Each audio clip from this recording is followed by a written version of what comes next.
ಭೀಮ ಜಾಗೃತಿ ನ್ಯೂಸ್ ವಿಶೇಷ ವರದಿ. ಶೀರ್ಷಿಕೆ: ಚರಂಡಿ ಪಕ್ಕದಲ್ಲೇ ಪ್ಲೇಟ್ ತೊಳೆಯುವ ಸ್ಥಿತಿ. ಆಲಬಾಳ ಶಾಲಾ ಮಕ್ಕಳ ಅವಸ್ಥೆಗೆ ಶಿಕ್ಷಣ ಇಲಾಖೆಯೇ ಹೊಣೆ. ಜಮಖಂಡಿ: ಶಾಲೆ ಎಂದರೆ ಜ್ಞಾನದ ದೇಗುಲ, ಮಕ್ಕಳು ದೇಶದ ಭವಿಷ್ಯ. ಆದರೆ ಬಾಗಲಕೋಟೆ ಜಿಲ್ಲೆಯ ಜಮಖಂಡಿ ತಾಲೂಕಿನ ಆಲಬಾಳ ಗ್ರಾಮದ ಸರ್ಕಾರಿ ಪ್ರಾಥಮಿಕ ಶಾಲೆಯಲ್ಲಿನ ದೃಶ್ಯಗಳು ಮಾತ್ರ ವ್ಯವಸ್ಥೆಯ ಅಧಃಪತನಕ್ಕೆ ಸಾಕ್ಷಿಯಾಗಿವೆ. ನಡೆದಿದ್ದೇನು? ಬಿಸಿಯೂಟದ ನಂತರ ಮಕ್ಕಳು ತಾವು ಉಂಡ ಪ್ಲೇಟ್ಗಳನ್ನು ತೊಳೆಯಲು ಸೂಕ್ತ ನೀರಿನ ವ್ಯವಸ್ಥೆ ಇಲ್ಲದೆ ಅನಿವಾರ್ಯವಾಗಿ ಚರಂಡಿ ಪಕ್ಕದಲ್ಲಿ ಹರಿಯುವ ಪೈಪ್ ನೀರನ್ನು ಅವಲಂಬಿಸಿದ್ದಾರೆ.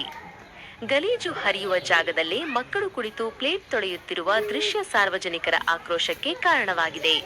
ವ್ಯವಸ್ಥೆಯ ಬೇಜವಾಬ್ದಾರಿತನ, ನೀರಿನ ಸೌಲಭ್ಯದ ಕೊರತೆ, ಮಕ್ಕಳಿಗೆ ಶುದ್ಧ ಕುಡಿಯುವ ನೀರು ಮತ್ತು ಪ್ಲೇಟ್ ತೊಳೆಯಲು ಪ್ರತ್ಯೇಕ ವ್ಯವಸ್ಥೆ ಕಲ್ಪಿಸದಿರುವುದು ಅಧಿಕಾರಿಗಳ ನಿರ್ಲಕ್ಷ್ಯವನ್ನು ಎತ್ತಿ ತೋರಿಸುತ್ತಿದೆ.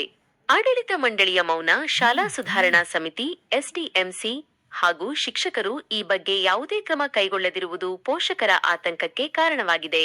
ಆರೋಗ್ಯದ ಮೇಲೆ ಪರಿಣಾಮ: ಚರಂಡಿ ಪಕ್ಕದಲ್ಲಿ ಪ್ಲೇಟ್ ತೊಳೆಯುವುದರಿಂದ ಸಾಂಕ್ರಾಮಿಕ ರೋಗಗಳು ಹರಡುವ ಭೀತಿ ಎದುರಾಗಿದೆ. ಮಕ್ಕಳ ಆರೋಗ್ಯದ ಜೊತೆ ಆಟವಾಡುತ್ತಿರುವ ಶಿಕ್ಷಣ ಇಲಾಖೆಯ ಈ ನಡೆ ಖಂಡನೀಯ. ಕೂಡಲೇ ಜಿಲ್ಲಾಧಿಕಾರಿಗಳು ಹಾಗೂ ಸಂಬಂಧಪಟ್ಟ ಅಧಿಕಾರಿಗಳು ಸ್ಥಳಕ್ಕೆ ಭೇಟಿ ನೀಡಿ ಕ್ರಮ ಕೈಗೊಳ್ಳಬೇಕು. ಸಾರ್ವಜನಿಕರ ಆಗ್ರಹ. ಸಾಮಾಜಿಕ ಜಾಲತಾಣದಲ್ಲಿ ಛೀಮಾರಿ. ಈ ದೃಶ್ಯಗಳು ವೈರಲ್ ಆಗುತ್ತಿದ್ದಂತೆ ಸಾಮಾಜಿಕ ಜಾಲತಾಣಗಳಲ್ಲಿ ಶಿಕ್ಷಣ ಇಲಾಖೆ ಹಾಗೂ ಸರ್ಕಾರದ ವಿರುದ್ಧ ಜನರು ತೀವ್ರವಾಗಿ ವಾಗ್ದಾಳಿ ನಡೆಸುತ್ತಿದ್ದಾರೆ.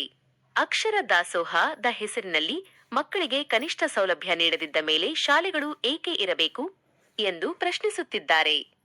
ವರದಿ: ಪರಶುರಾಮ್ ಕಾಂಬಳೆ, ಭೀಮ ಜಾಗೃತಿ ನ್ಯೂಸ್, ಜಮಖಂಡಿ. ನಮಸ್ಕಾರ. ನಾನು ಕ್ಷೇತ್ರ ಶಿಕ್ಷಣಾಧಿಕಾರಿ ಜಮಖಂಡಿ.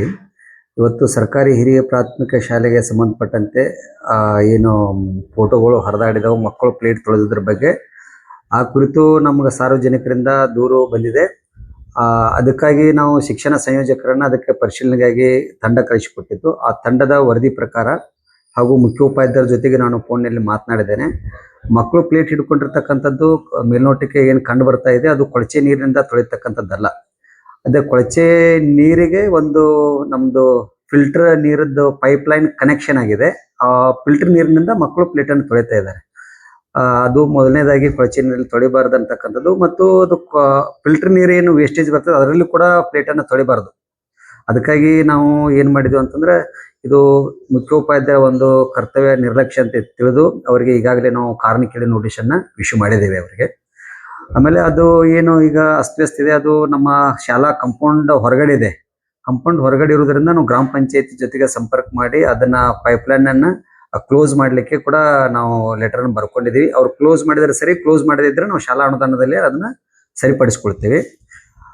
ಆಮೇಲೆ ಇದಕ್ಕಿಂತ ಪೂರ್ವದಲ್ಲಿ ಮಕ್ಕಳು ಶಾಲಾ ಆವರಣದಲ್ಲಿ ಇರ್ತಕ್ಕಂಥ ನಲ್ಲಿ ನೀರಿನಲ್ಲೇ ಪ್ಲೇಟ್ ತೊಳಿತಕ್ಕಂಥದ್ದು ಮತ್ತು ಫಿಲ್ಟರ್ ನೀರನ್ನು ಕುಡಿತಕ್ಕಂಥದ್ದು ವ್ಯವಸ್ಥೆ ಇತ್ತು. ಹೀಗಾಗಿ ಅಲ್ಲಿ ನಲ್ಲಿ ನೀರನ್ನು ನಾವು ರಿಪೇರಿ ಮಾಡಿ ಪ್ಲೇಟನ್ನು ತೊಳಿತಕ್ಕಂಥ ವ್ಯವಸ್ಥೆಯನ್ನು ಮುಂದುವರಿಸ್ತೀವಿ ಅಂತಕ್ಕಂಥದ್ದು. ಮತ್ತು ಏನು ನೋಟಿಸ್ ಕೊಟ್ಟಿದ್ದೀವಿ, ಅವ್ರು ಸಮರ್ಪಕವಾಗಿ ಉತ್ತರವನ್ನು ಕೊಡದೇ ಇದ್ದರೆ ಮುಖ್ಯೋಪಾಧ್ಯಾಯರ ಮೇಲೆ ನಾವು ಶಿಸ್ತು ಕ್ರಮಕ್ಕೆ ಮೇಲಾಧಿಕಾರಿಗಳಿಗೆ ಬರೀತಾ ಇದ್ದೀವಿ.